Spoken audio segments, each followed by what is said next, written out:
Good day, Hudson Valley. I'm your host, Lisa Caslin, and welcome to our show where we bring you the best of what's happening and who's happening in Putnam, Westchester, and Dutchess. Today, we're continuing our four-part series with Putnam Family and Community Services. We're talking about the behavioral health of our community. And in our third installment, we're addressing the specific issues around children's mental health and well-being. We have a special guest with us today, Julie Doyle, who is an early recognition specialist. She runs a program for Putnam Family and Community Services called RISE, and we'll talk a little bit about that. But the first thing I'd like to talk to Julie about, and welcome. Thank you for coming. Thank you for having me. When you talk about the general mental well-being of children, young children, maybe 4 to 12, what does that really mean? What does it mean to have a well-adjusted child? So when we talk about children being well-adjusted in society, we really talk about children who can form attachment bonds to people and places. To be well-adjusted also means to have self-regulation skills, such as the ability to calm, to soothe oneself, the ability to take perspective of others. That's a lot of compassion and empathy. We also like to see children with cognitive flexibility, ability to solve problems, problem solving, and if they don't have those skills naturally, or if they're a little poor, we like to see children who can reach out to adults in their lives to get those skills. That makes sense. So what type of issues are you seeing maybe that are most common or prevalent in your practice now? So at Put Family Community Services in the children's section, we do see a lot of children coming in for an increase in anxiety issues, social phobias, school avoidance. We also see a lot of kids that have depression. So, you know, a lot of things in society now is contributing to those things. Those are the big two, I'd say, that we're seeing children come in for. I mean, bullying has been all over the radar for the past few years, actually. And I just wondered, is bullying one of the things that you're hearing may be a significant contributor to these kids? Sure. So bullying's always been there, and bullying's not going away, sadly. So we do have a program that sends our education prevention team out to the schools, to a lot of the schools in the area, and they work on bullying prevention, and that's a great program that we offer. However, we are still seeing bullying, so that's the sad reality of our world.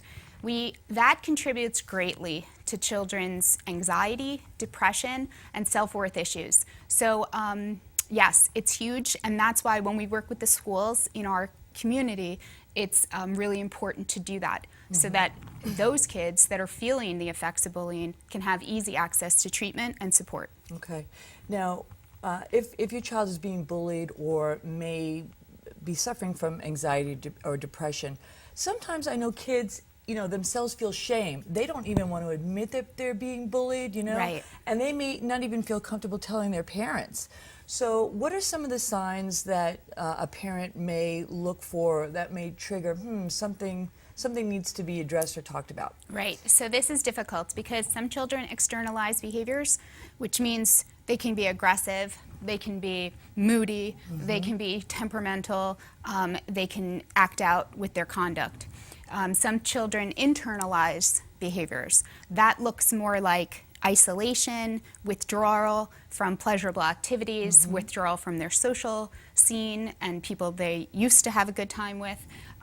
The behaviors look differently with different children. So what we want parents and educators and people that have important roles in kids' lives to really be cognizant of is to keep a real strong open line of communication open with these kids, because ultimately talking and looking for nonverbals, so not just the verbal communication, but the nonverbals, it's really crucial, it's really important that people in our kids' lives can identify, hey, what's going on, you know, and then if they have an established well connection, that will be a lot easier for a child who is embarrassed or for just has no idea how to handle this situation.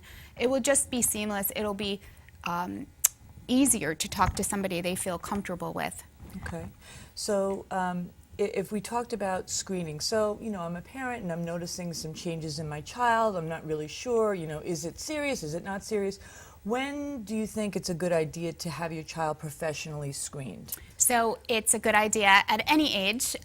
RISE offers a free confidential screening program to children in Putnam County. We can screen children as early as 3 months old all the way up to age 18. Wow. We can do that in the home, in the agency, out in the community. So we make it really casual, really easy for families to access that. The screen is really a social emotional checklist. It's so when parents come to us with behaviors that they're concerned about or they're just confused about, it's nice to be able to say, this is really a typical, 18-month-old behavior, Yes. or hey, this is really a very typical 6-year-old behavior. And sometimes if it's not typical, if it's an atypical behavior, it's a persistent behavior and the parents are concerned, then we can say, look, let's go for a further evaluation or assessment, and then we give them and hook them up with the resources in the county that can further that along for them. We try to eliminate as many barriers to treatment as possible because that's important for families. Do you, I mean, not to put you on the spot, but another item that has been in the news, and the anniversary is coming up next month, Sandy Hook, and there's been many other dozens, if not more, similar incidents in our country, and I'm just wondering if those kids had had screening, at an earlier point in their lives. Do you think that that would have maybe changed the outcome? I like to think it would. The point of the early screening is kind of like an early intervention template. We see results with children with speech, OT, PT issues, and if they have early intervention, they do get better. They get help early. That's the same thing that we're trying to do with social emotional health. The child can get help early, the family can get help early, and then hopefully those behaviors will cease.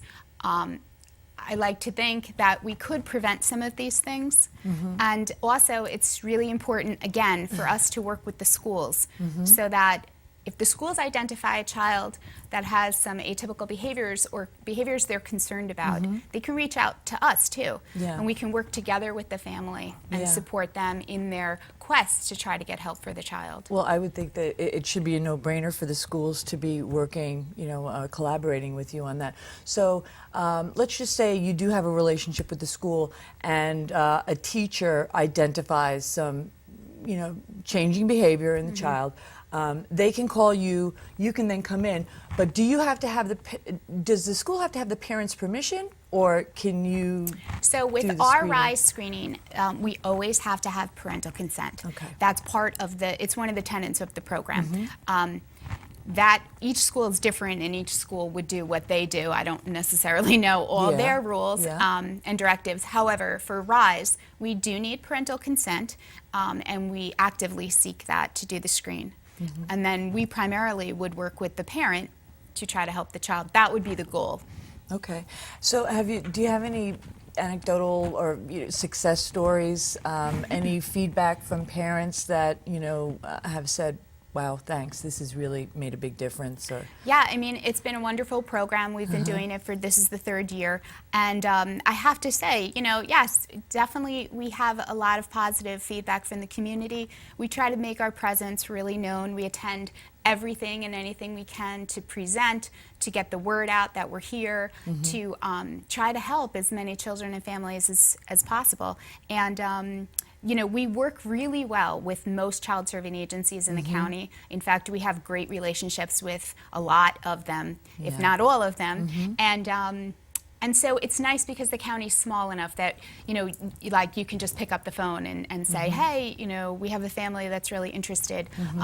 It makes it nice, and it makes it more personable for the family to know that we know each other, we're working hard for their behalf, on their behalf, and for their benefit.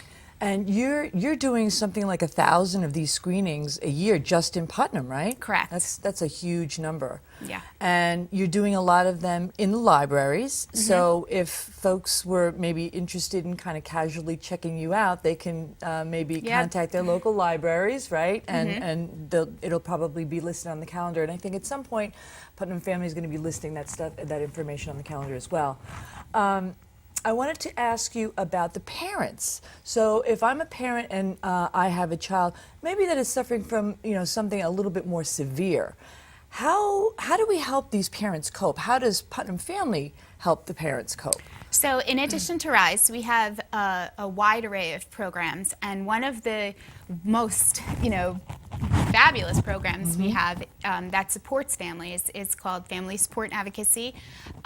This program is run by professionals who have experienced similar issues to the families that they're serving. So it's real personable. It speaks to their heart, really. And so that's an informal program in the sense that you don't need a formal referral to come in. You can simply make a phone call. Like with RISE, they'll meet you anywhere in the community. They'll meet you at McDonald's, they'll meet you at the library, they'll go out to your home, or you can come to us. And what they do is they run a few programs throughout the year, one being Family Connections, which you don't have to register for. It's a drop-in, free child care. It's it's the first and third Thursday of every month. There's also a parenting group, and that's it's time limited, so it's 6 weeks. They do register for that, free child care, and it's really a skill building parenting group.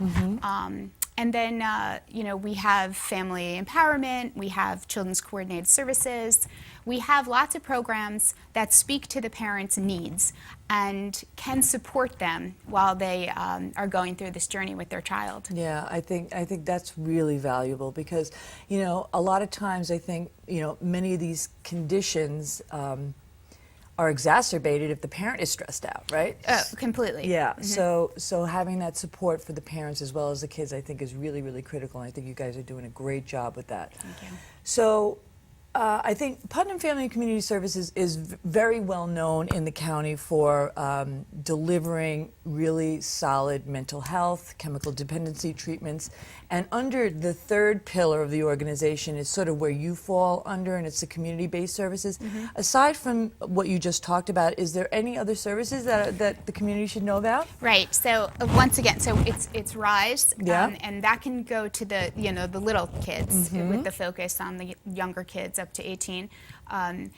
Family Support and Advocacy. We have Family Empowerment Program, which does programming in the home. Children's Coordinated Services. We have in children's case management services, intensive case management services, and we also offer adult case management services. And those are all our community-based programs. That's great.